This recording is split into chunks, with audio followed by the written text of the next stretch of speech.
Assalamualaikum warahmatullahi wabarakatuh. Selamat datang di dunia virtual IPS kelas 9. Baik, pada kesempatan kali ini, sebelum kita mulai pembelajaran kali ini, mari kita bacakan basmalah terlebih dahulu. Kita baca bersama-sama. Bismillahirrahmanirrahim. Mudah-mudahan apa yang kita pelajari, apa yang kita gali bermanfaat khususnya buat kalian yang sedang belajar dan bisa menerima dengan mudah dan diingat, sehingga nanti kalau ada soal-soal yang berkaitan dengan pembelajaran kita kali ini kalian bisa menjawab dan bisa menjelaskannya kembali. Pada kesempatan kali ini di pertemuan yang kedua, bahwa kemarin sudah membahas tentang terjadinya benua, jenis-jenis benua ada berapa sampai sekarang ini. Nah, sekarang kita akan bahas tentang yang ini, ya, tentang letak dan luas benua Asia dan benua lainnya. Oke, jadi yang akan kita bahas yang di pertemuan kali ini adalah Asia, tentang Asia dulu ya. Yang pertama kita akan bahas tentang letak astronomis. Apa sih itu letak astronomis? Letak di mana kalau kalian berbicara tentang letak astronomis itu, kalian kalau lihat global ya seperti ini, ada garis-garis. Nah, garis hayal ini disebut dengan garis bujur, yang membujur itu dari atas ke bawah ya. Ada yang disebut dengan garis lintang. Nah, ini disebut dengan letak astronomis. Pada kenyataannya nggak ada ya. Pada kenyataannya di bumi nggak ada garis-garis, nggak ada ya. Nanti kalau kelihatan garis-garis, wah bahaya ya. Nah, tapi untuk apa fungsinya letak astronomis itu? Untuk menunjukkan satu ketepatan tempat di mana letak itu berada secara letak astronomis. Makanya ada singkatan-singkatannya. Ada bujur timur yang disebut dengan BB, bujur timur BT, bujur barat BB, lintang selatan LS, lintang utara LU ya. Dan ini biasanya berkaitannya dengan derajat ya, karena seperti yang digambar ini ada derajat-derajatnya ya, karena untuk menunjukkan posisinya ada di mana, seperti itu. Oke, berkaitan dengan letak astronomis benua Asia adalah letak astronomisnya ini. Oke ya, kalau kalian baca di sini yaitu antara 26 derajat bujur timur sampai 170 derajat bujur barat. Oke. Dan 11 derajat lintang selatan sampai 80 derajat lintang utara. Itu yang disebut dengan letak astronomis. Jadi nanti kalau kalian ditanyakan letak astronomis seperti itu ya jawabannya. Bagaimana letak astronomis Asia? Itu jawabannya 26 derajat bujur timur sampai 170 derajat bujur barat, dan 11 derajat lintang selatan sampai 80 derajat lintang utara. Oke ya. Yang berikutnya adalah letak geografis ya. Apa itu letak geografis? Letak geografis itu adalah letak keadaan sebenarnya. Jadi seperti itu. Misalkan contohnya secara geografis kalian rumahnya ada di mana? Sebelah rumah Andi, sebelah kanan, sebelah kiri rumah Wati. Ya, misalkan sebelah belakang rumah Tono. Nah, itu sebelah depan misalkan rumah Angga ya. Itu adalah letak geografis, letak sebenarnya, keadaan sebenarnya. Oke, kita lanjut ke benua Asia tadi ya. Benua Asia juga ada berbatasan di atas, itu namanya utara ya. Berbatasan di bawah namanya selatan, perbatasan sebelah paling timur itu sebelah timur, dan ada sebelah barat. Oke ya, jadi ada perbatasan seperti tadi yang dicontohkan rumah tadi ya. Asia juga sama, perbatasannya utara, di atas itu ada samudra Arktik ya. Kemudian di sebelah selatan ada yang laut luas, itu disebut dengan samudra ya. Ini laut luas disebut dengan samudra dan ada benuanya.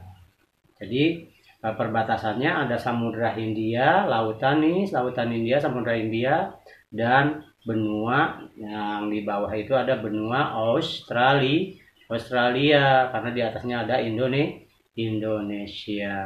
Oke ya, jadi kembali saya ulang, secara geografis perbatasan Asia itu di atasnya ini ada perbatasan, atas itu biasanya disebut dengan utara, perbatasan utara itu Samudra Arktik, kemudian perbatasan bawahnya atau selatan disebut dengan samudra, ada perbatasan dengan Samudra Hindia dan Samudra Australia.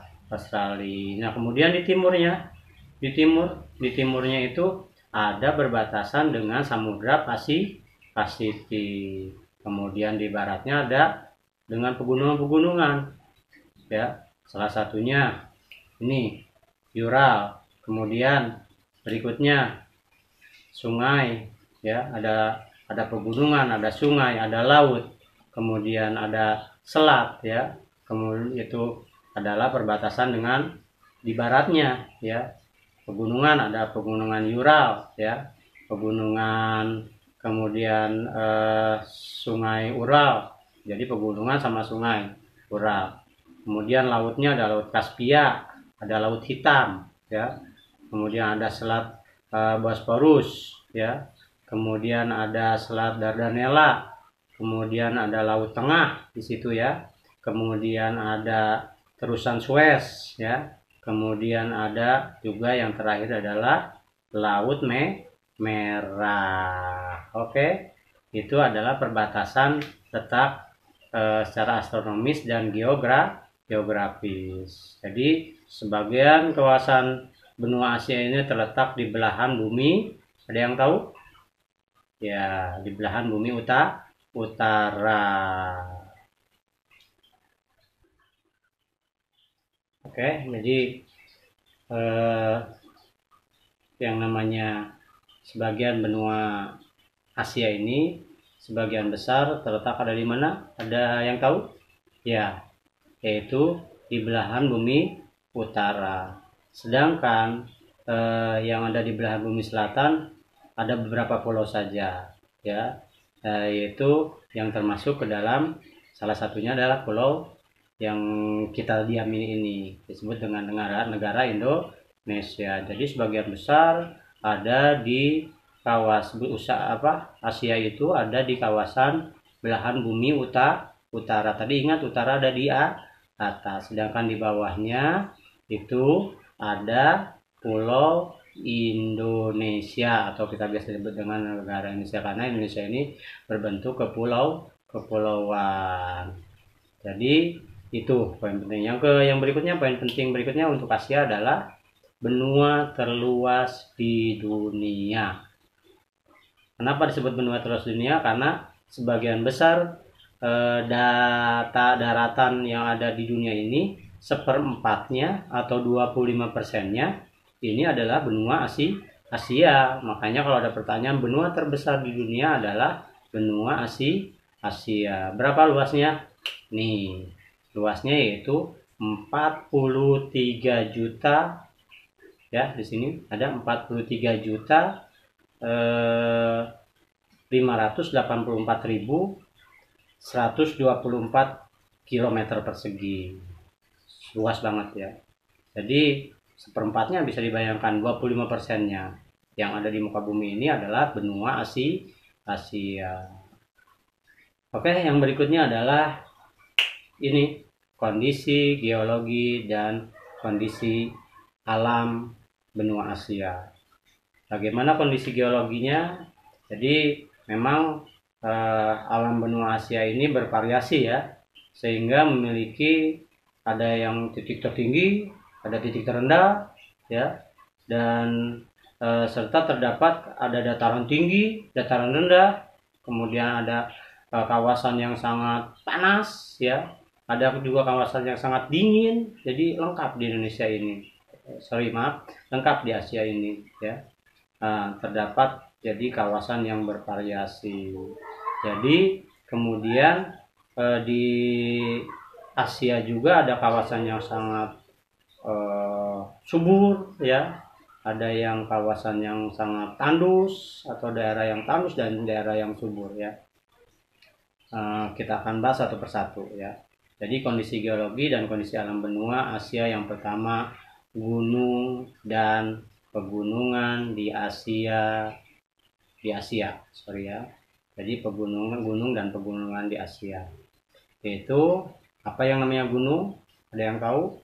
Ya, gunung adalah bentuk permukaan bumi yang menjulang tinggi, ya, dibandingkan dengan apa? Wilayah-wilayah sekitarnya. Jadi itu disebut dengan gunung. Ada lagi yang disebut dengan pegunungan. Apa itu pegunungan? Jadi kalau pegunungan itu rangkaian atau jajaran gunung-gunung. Jadi gunung-gunung berjejer, nah itu disebut dengan pegunungan yang lebih tinggi. Ya, lebih tinggi jika apa? Jika dibandingkan dengan tempat sekitarnya.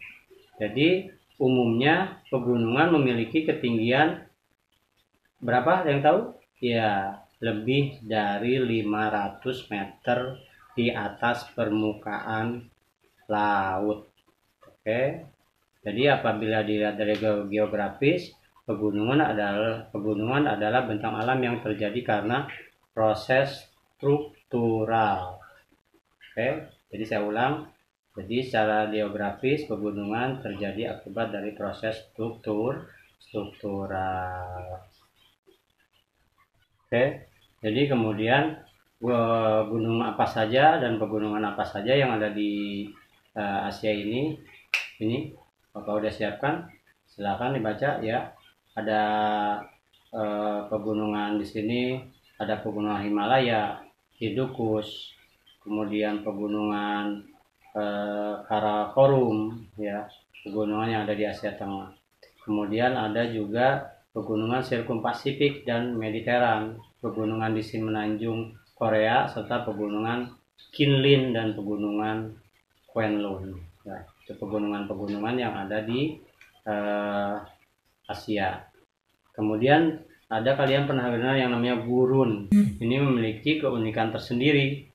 Ya, gurun ini jika dibandingkan gurun-gurun yang ada di benua lain, ini Asia itu merupakan benua yang memiliki banyak wilayah gurun.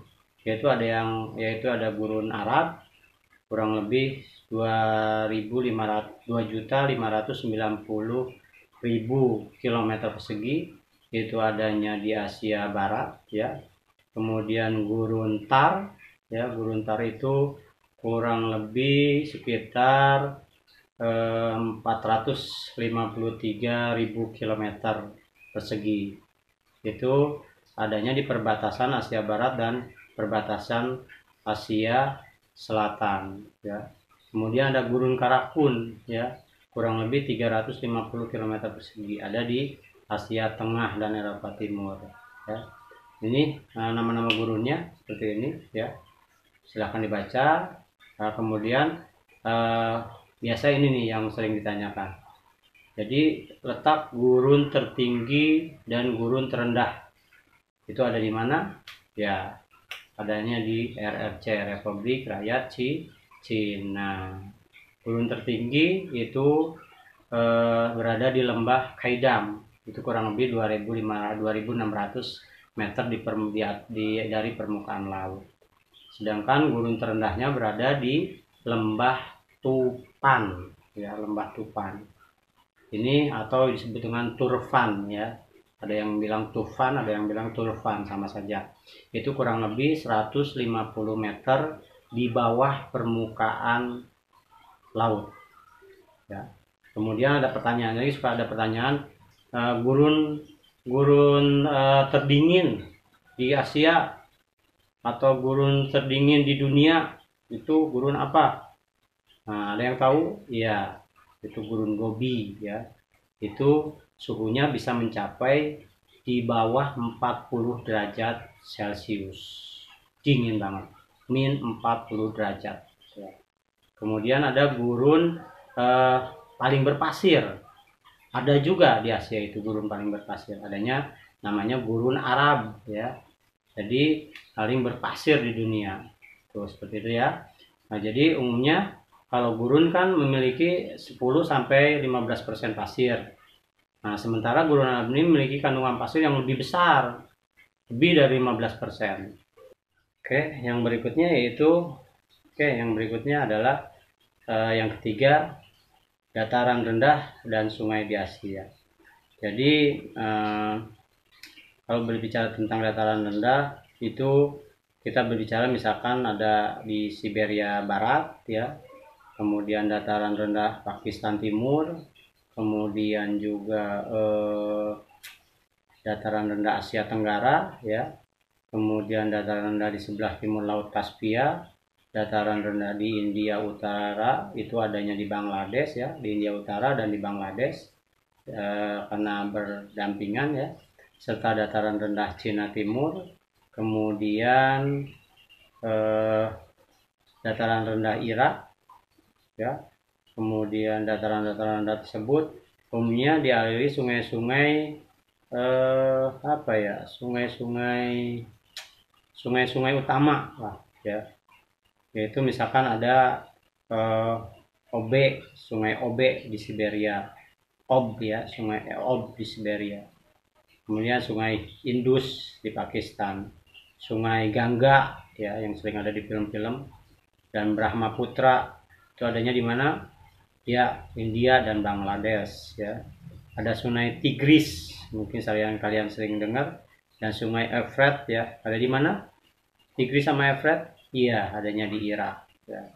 Sungai Yangtze ya, itu biasanya sungai Yangtze dan sungai Huanghe ini ada yang tahu ada di mana? Ya, ada di Cina ya.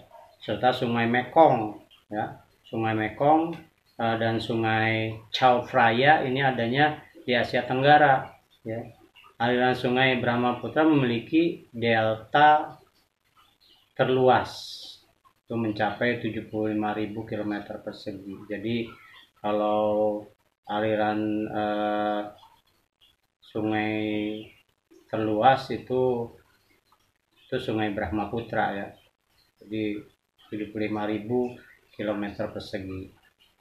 Kemudian ada tadi kita berbicara dataran rendah, kemudian berikutnya kita akan berbicara tentang dataran tinggi di Asia. Ini terletak di semenanjung India bagian tengah, diperpanjang sepanjang pantai sebelah barat ya. Ini ada ini pegunungan dataran tingginya. Oke, bisa dibaca ya. Kemudian yang berikutnya, yang kelima, danau di Asia. Jadi beberapa danau utama di kawasan Asia itu ada yang disebut dengan tadi danau Laut Kaspia, itu ada di Kazakhstan, Turkmenistan dan Iran di Asia Barat. Jadi ada perbatasan antara tiga wilayah itu, Kazakhstan, Turkmenistan dan Iran. Jadi merupakan danau terluas di dunia. Kalau ditanyakan danau terluas di dunia mana, yaitu Laut Kaspia, Danau Laut Kaspia. Kemudian ada Danau Baksya di Kazakhstan, Bakas ya. Kemudian Danau Baikal itu merupakan danau terdalam di dunia, adanya di Asia juga ya. Kemudian juga ada Danau Chany di Siberia, kemudian ada Danau Tonisit, Danau Toba, ini nama-nama danau, silakan dibaca aja ya. Itu jadi kita hari ini sudah kita bahas tentang wilayah astronomi, geografi, pegunungan, dataran tinggi, dataran rendah, danau-danau ya. Kemudian yang ada di Asia. Itu saja yang bisa saya sampaikan. Sebelumnya mohon maaf kalau ada kekurangan dan kesalahan. Terima kasih. Assalamualaikum warahmatullahi wabarakatuh.